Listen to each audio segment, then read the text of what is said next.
There's something you should know about Imam Ali. Now we know that the Holy Prophet Muhammad was the final messenger and prophet of God who completed the message of Islam. But would the Holy Prophet have left this world without directly appointing a successor? On the 18th of Dhul Hijjah, after completing his last pilgrimage, the Holy Prophet was leaving Mecca towards Medina, where he and a crowd of Muslims who had accepted Islam reached a place called Ghadir Khum. According to some sources, there were 120,000 companions, Arabs and residents who were present during this event. These people had accepted the Holy Prophet as the final messenger of God. They prayed, they fasted, they did all the things that had been commanded to them and were returning from the Hajj pilgrimage. And yet at this point, the following verse of the Holy Quran was revealed. O Apostle, deliver what has been sent down to you from your Lord, and if you don't do it, you have not delivered his message at all, and Allah will protect you from the people. And there are numerous Sunni and Shia sources which confirm that this verse was indeed revealed at Ghadir Khum. Now the question is, what is it that Allah revealed to the Holy Prophet at this point? What was this thing that was so important that if the Holy Prophet did not convey it to the people, it was as if he had not delivered the message at all? It was extremely hot. And yet upon receiving this momentous verse of the Holy Quran, the Holy Prophet stopped in his tracks in the middle of the Ghadir Khum. There were some Muslims who had fallen too far behind. He asked them to catch up. There were some Muslims who had gone too far ahead. He asked them to come back. And then he asked for a makeshift platform to be built from rocks and camel toolings, and then he addressed the thronging crowds of the Muslim. He told the people that he would soon leave this material world and said, I am leaving for you two precious things, and if you adhere to them both, you will never go astray after me. They are the Book of Allah and my progeny, that is my Ahlul Bayt. Then he said, do I not have more right over the believers than they have over themselves? People cried and answered, yes, O Messenger of Allah. Then the Prophet held up the hand of Ali and said, for whomsoever I am the Mawla, this Ali is also the Mawla. The variations of this hadith can be found in way too many sources, both Sunni and Shia. And it was precisely at this moment that this part of the Holy Quran was revealed. This day have I perfected for you your religion and completed my favor upon you, and have approved for you Islam as religion. And here are just some of the Sunni references which clarify that the revelation of this particular part of the Holy Quran was indeed at Ghadir Khum. Now it should be absolutely clear from the event of Ghadir Khum that the Holy Prophet did indeed leave a successor. But some argue the contrary. For example, when the Holy Prophet said, for whomsoever I am the Mawla, this Ali is also his Mawla, some argue that the word Mawla does not mean master or leader, but rather it means friend. And this doesn't make sense. Why would the Holy Prophet stop in the middle of the desert, gather over 100,000 people, build a makeshift pulpit, announce that he's about to die, and then say, you know this Ali, he's my friend? When everyone already knew that Imam Ali had already received the title of the brother of the Holy Prophet, and that the Prophet had already stated to love Ali is belief and to hate Ali is hypocrisy. Everyone already knew that Ali was a great friend, so why was it so vital for the Holy Prophet to announce with such emphasis at Ghadir Khum that for whomsoever the Holy Prophet is a Mawla, Ali is also their Mawla? Could Mawla really mean a mutual acquaintance, or does it mean something more? The word Mawla from Wali and Wilaya all indicate master, guardianship, leadership. Dictionaries give a minimum of 20 meanings for the Arabic word wali. Depending on context, most have to do with the position of leadership and guardianship. Only in one instance, it could mean a friend. The verse revealed before the speech states, O Apostle, deliver what has been sent down to you from your Lord, and if you don't, you have not delivered his message at all. It was vital for the Holy Prophet to announce what he announced. The entire message of Islam hinged on that final announcement. Could that really mean that the entirety of the message of Islam is to take Imam Ali as your buddy? The verse also indicates that the announcement would warrant enmity because it says, and Allah will protect you from the people. If the Holy Prophet was simply announcing friendship, why would that make people want to harm him? Why would that make Allah say, don't worry, I'll protect you from the people? What people? Well, people who have a problem with the authority lying in the hands of Imam Ali. For example, Harith ibn Nu'man came and said, you commanded us to testify that there is no deity but Allah and that you are the messenger of Allah, we obeyed you. You ordered us to perform the prayers 5 times a day, and we obeyed. You ordered us to observe fasts during the month of Ramadan, and we obeyed. Then you commanded us to offer pilgrimage to Mecca, and we obeyed. But you are not satisfied with all this, and you raised your cousin by your hand and imposed him upon us as our master by saying Ali is the Mawla, of whom I am the Mawla. Is this imposition from Allah or from you? The Holy Prophet replied, this is from Allah, mighty and the glorious. Harith was so full of envy for Imam Ali that he cried out, "Oh Allah, if what Muhammad said is correct, then fling on us a stone from the sky and subject us to severe pain and torture." And according to the hadith, Allah sent a stone which struck Harith on the head and left him dead at that very moment, at which point the verse of the Holy Quran was revealed. The questioner questioned about the punishment to fall. For the disbelievers, there is nothing to avert it from Allah, the Lord of the Ascent. Furthermore, there were many renowned individuals at Ghadir Khum who came to give the oath of allegiance to Imam Ali. For example, the first Khalif Abu Bakr said, "Well done, Ibn Abi Talib. Today you became the leader, Mawla of all believing men and women." If Mawla indeed meant friend, why would Abu Bakr come to Imam Ali and say, "Today you have become the Mawla"? Was Imam Ali not already a friend? Had he previously been an enemy? Let's take a look at how the word Mawla and its derivatives are used in the Holy Quran. Allah is the wali of those who believe. He brings them out of darkness and takes them into light. Would you translate this as friend?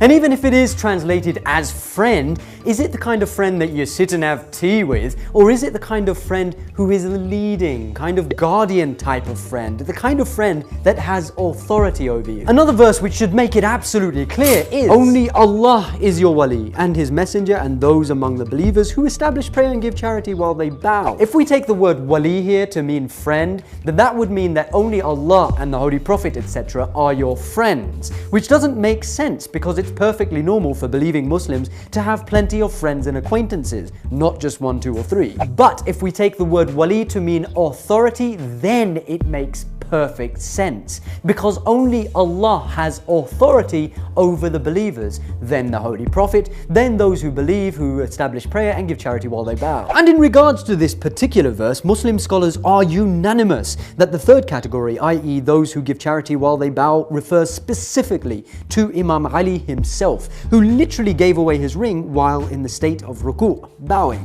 Wilaya, or divine authority, is something which comes directly from Allah to the Holy Prophet down to Imam Ali, and it is this divine authority which ought to be obeyed. Nothing and no one comes before it or above it. The Holy Quran states the Prophet has a greater priority, authority, awla, over the believers than what they have over themselves. The Holy Quran states, "O you who believe, obey Allah and obey the Messenger and those with authority among you." Authority over the believers has always come directly from Allah through the prophets until it came to the final messenger.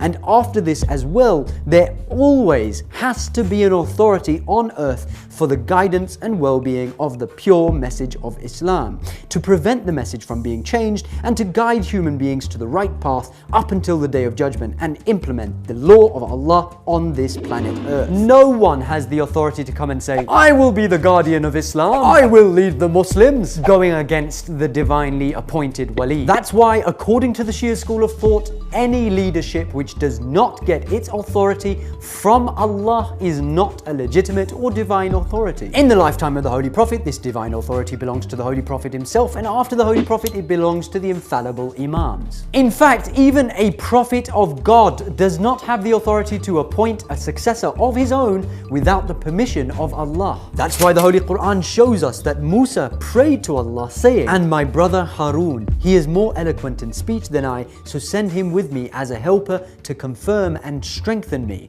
And Allah responds by saying, "We will strengthen your arm with your brother." Allah is the one who chooses prophets, and Allah is the one who chooses their successors. And the Holy Quran further emphasizes this point when Musa prays to Allah saying, "And give me a helper from my family, Harun my brother." Musa could only pray for something. In the end, Allah is the one who decides who has that divine authority. And Harun was from Musa's family. He was Musa's brother. Now it makes sense why the Holy Prophet said to Imam Ali, "You are to me like Harun is to Moses, except there will be no prophet after me." And this is repeated throughout the Ahadith books again and again and again. Just as the Holy Quran describes the successorship of Harun to Musa, Ali is the successor of the Holy Prophet, except Ali is not a prophet. There is no prophet after Muhammad. But the authority of Allah on earth is still there. Harun would represent Musa whenever Musa went away. The Holy Quran testifies that. And Musa had charged his brother Harun before he went up into the mountain.